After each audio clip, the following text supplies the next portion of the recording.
You are in flow. You're utterly absorbed in the ongoing activity. You're highly focused and yet wonderfully relaxed. You're in the optimal state for creative work, study, or training. You are in the zone. This is the moment you have trained for. You're beyond your personal best. You're in that special state where your actions flow smoothly, direct from your unconscious awareness. You're in the optimal state for inspirational performance.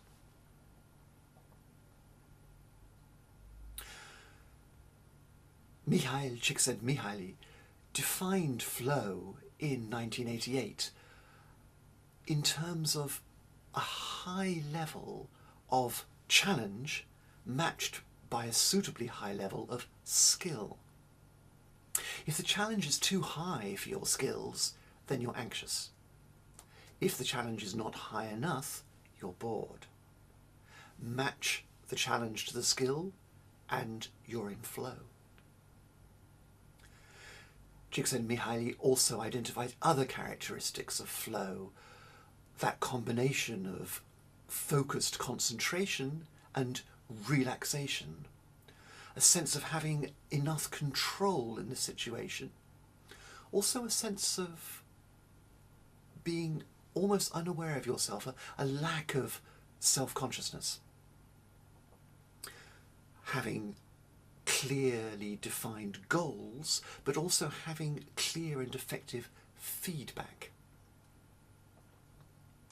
And he noticed that time distortion is a feature of flow. You might be working on something and you think just a small amount of time has gone by, but when you stop, you're amazed to discover how late it really is. Time flies when you're having flow.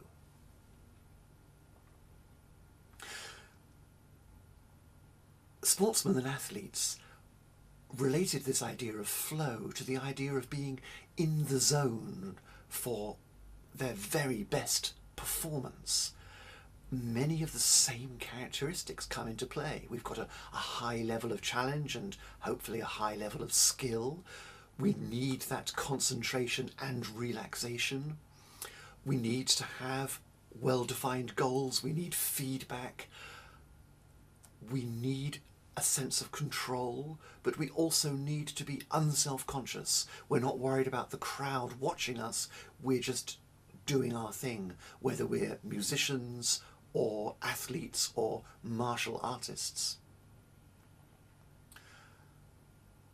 And again, there's an element of time distortion, because when you're in this special state of the zone, performing not only at your best, performing sometimes beyond what you could dream of, when you're in the zone, time seems to slow down for you, and you've got all the time in the world to become aware of the situation and effortlessly make a perfect response.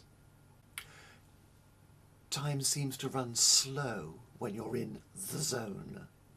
Again, it's a time distortion, but it's the opposite one to when we're in flow. So flow and the zone are very similar, but they're different. And the difference is related to time distortion. And my hypothesis is that all of this can be explained by the idea of hypnosis, whether self-hypnosis or someone else hypnotizing us. Perhaps a trainer helps us get into the ideal state for flowing in training. Perhaps we hypnotize ourselves into the zone for that special performance.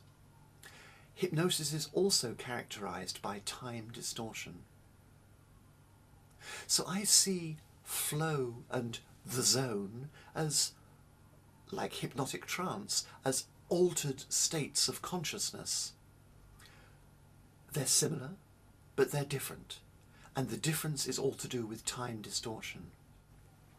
Flow is about training, studying, learning. You can spend hours doing it because the time rushes by for you. The zone is about performance, the moment that matters, and time slows down to let you do your very best. Flow for optimal learning.